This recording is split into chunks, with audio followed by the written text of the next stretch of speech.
To no Trump. I typed it up and sent it forth with blithe abandon, as I had thousands of times before, with the confidence of one certain the recipient would never see it, basking in the false security of obscurity. That is the lure of social media. Action safe from reaction, at least direct. On Twitter, with no perceptible ass-biting potential evident, I had sent out many vitriolic missives to all kinds of people across the socio-political spectrum, with the severest rebuke being that I was castigated for my impudence and or blocked. Though, to be fair, I had spent no short amount of time caged in Twitmo for my sundry indiscretions and weekday improprieties. So I was not beyond consequence. But as fiction would have it, it was read and not well received, strangely enough. I had given it no more than the thought of the chuckle it gave me, launching it into the electronic ether. And to be honest, I had no idea which offensive tweet to which offended party it was that set this story into motion. Which is, of course, totally untrue because his name is in the fucking title, for Christ's sakes.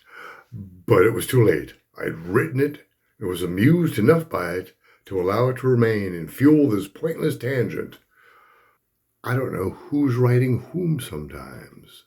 I woke up tied to a folding chair, naked.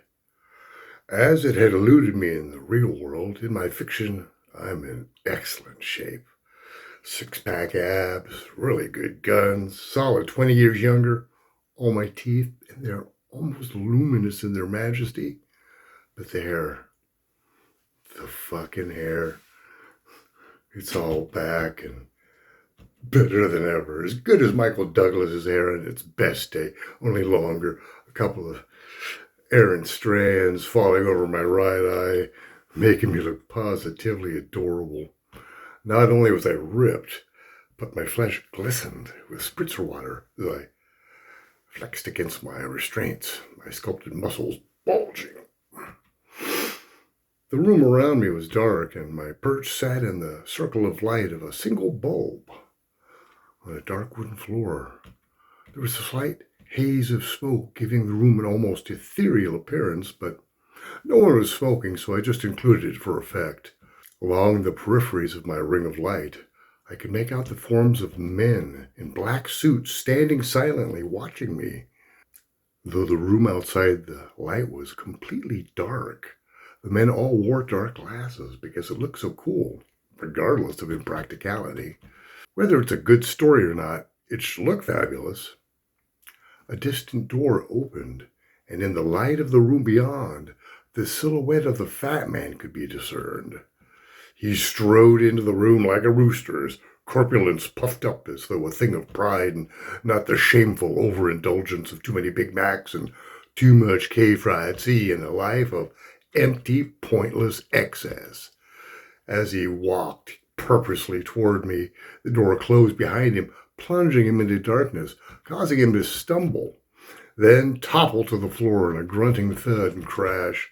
Several of the men in suits turned back, clearly distressed, then charged into the darkness, only to slam into each other, themselves, and some random pieces of furniture I left for them, ending up in a humiliating, grunting pileup on the floor.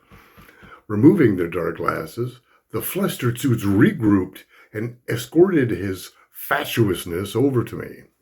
He loomed above me in his $5,000 suit, soiled and torn where his girth could not be contained, and busted through when he hit the floor. The knees of his slacks were shredded, and his meaty knees were bleeding as he skulked around me arrogantly. In the harsh 100-watt incandescent bulb, he looked freakish and orange, his beloved hair thin wisps barely containing his encroaching baldness, no longer content to be thwarted by hair plugs and minoxidil slatherings. His voice dripped with irony, even though he had no idea what irony meant. Donald, it's very dangerous to shoot yourself in the foot when it's in your mouth. He stood behind me, reading off a card, his voice mocking and disrespectful. Donald Trump, the landlord from Lardland. He hesitated, mouthing it to himself, liking the way it rolled off the tongue. Surrounded by all your guys, and you still let a lady, Nancy Pelosi no less, hand you your ass. Surprising she could even lift it. And then with the hashtag President Lardass. By now, he had placed himself directly in front of me, acting all tough in his busted-up suit, scuffed elbows, and bloody knees. I couldn't suppress a smirk because I was actually quite comfortable. It was a folding chair with a padded seat and back, and my findings were soft satin rope, which felt good against my burnished flesh. I shook my head ever so slightly, and my hair wafted around my face, eliciting satisfied moans from some of the assembled security detachment. He turned and scowled at this, then looked back at me, assessing my physique, drooling over my dynamic hairline. They told me you were older, a lot older, and bald. I laughed. Yeah, well, in here, I can be whatever I want. He looked puzzled. In here? Fiction, Donny boy, fiction. He still didn't get it, so I decided to illustrate my point. In here, I'm young and handsome, 6'2", with fabulous physique, while yours remains consistently awful. He thought of several limb rejoinders along his usual, I know you are, but what am I standard fallback. But I alone held the capacity which so many have wished for before, the ability to shut Donald Trump up. 5'8" and tipping the scales at 420 pounds. Excuse me? He began, his voice dripping with Diet Coke, then realized it was just as I had written about what I had said. He was even huger and more grotesque than he was in nonfiction. Just to be a prick, I left his suit the same size, so when he expanded, it shredded entirely, one of the buttons flying off and hitting one of the guys on the peripheries in the eyes. Bet he wished he'd kept his dark glasses on now. Huh, Jimmy? I'm 6'3", 220 pounds, and I'm in great shape. The best shape. I sneered at him. You can't even see your own feet. He glowered at me, some of his rapidly thin hair falling out before his eyes. I haven't been able to see my own feet for years. Proves nothing. He was furious. The men curious. Would Sir Spurious become injurious? I wasn't going to let that happen. In the face of all the other stuff, I know I can trust you. He puffed up and glanced at one of the men near him, nodding toward me as if to say, you could learn something here. He didn't know what to make of my admission. He thought we were at odds, and then I hit him with something like that. He wondered if I could loan him some money, thanks to our newfound trust. I continued before he could ask. I trust you implicitly to lie, to cheat, to swindle, to ruin people's lives for your own advantage, with nary a shred of human decency to stay your depredations. I don't know what the hell you're talking about.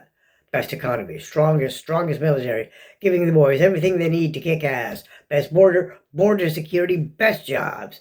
Maybe if you had one, you wouldn't have the time to write those stupid tweets and this stupid story. You're the one bragging about jobs. You want less criticism? Put more people to work. You know what they say about idle hands. He clearly didn't, but he could never admit defeat. A shame, really, because with so much of it, you'd think he'd be really good at it. Of course. Idle hands can grab the best pussy. I shook my head. Did I just write that he said that? What the hell's the matter with me? I mean, really? That's not what they say. He tried to puff up, but those extra pounds weighed heavy on him, and he looked pathetic and tired. What do you know? Look where you are, look where I am. I snapped back, yep. We're both in this story, and don't forget who's writing it. He looked ridiculous in his overwrought tutu, his little cheap plastic tiara holding the last vestiges of his hair to his head. Everybody scowled at me, and I returned him to his normal 6 foot, 280-pound oneness. Even I, too disgusted to look at that. Can't believe I write this crap. And this started out to be such a good-looking story. I understand you were raised to believe that this is a game and that you'd win, and when you win, you get stuff. I get that. You have a deep-seated mental condition that affects lots of people born into fortune. The idea that your life is worth more than anybody else's.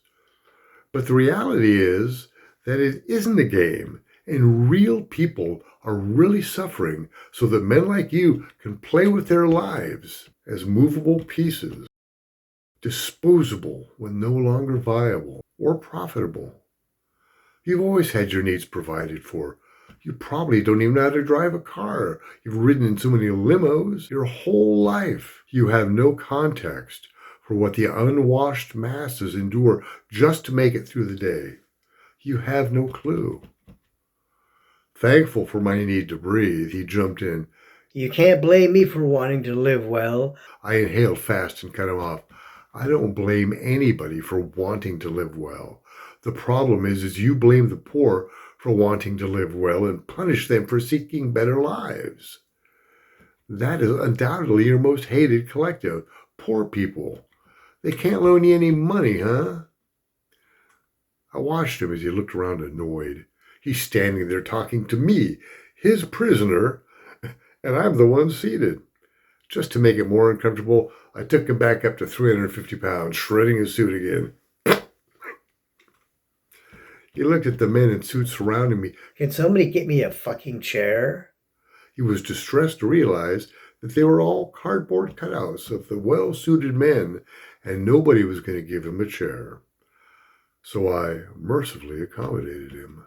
I was striking in my $5,000 black Armani, standing above him as he sat tied, not naked, to the chair, lashed with rusty barbed wire, from whence his wall would never be built.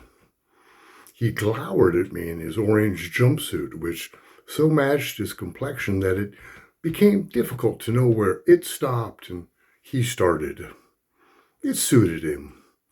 Ivanka strode in and stood beside me, wearing some very revealing bondage gear, sliding her arm around my waist. Oh, Daddy, I'm tired of business. I'm giving it all up for art. I rolled over on you for all those times you rolled over on me. I'm the whistleblower. I smacked her on her nicely exposed ass a good firm whack, fixing him with an ironic grin. I noted.